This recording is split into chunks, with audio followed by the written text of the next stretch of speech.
ونعمل غدانا مع بعض.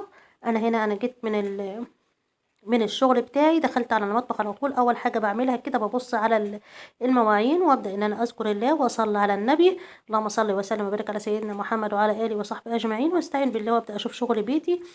اول حاجه هعملها اغسل مواعيني واروق الحوض بتاعي، علشان لما ابدا في الغدا ابدا على رواقه. ما احبش ابدا ابدا على الغدا او اطبخ والحوض فيه مواعين. انا مش هعرف اعمل كده خالص.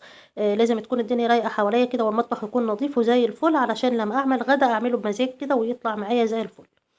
وطول ما انا واقفه على الحوض بقى بستعين بالله كده واذكر الله واصلي على النبي واسبح واكبر واحمد ربنا على نعمه اللي احنا فيها، علشان ربنا يطرح لنا البركه في بيتنا وفي حياتنا، ويدينا الصحه ويقوينا. يعني الحمد لله، اللهم لك الحمد والشكر يا رب. يا ريت بقى لو الفيديوهات بتاعتي شايفينها انها حلوه مفيده ليكم، بتديكوا طاقه ايجابيه، تدعموني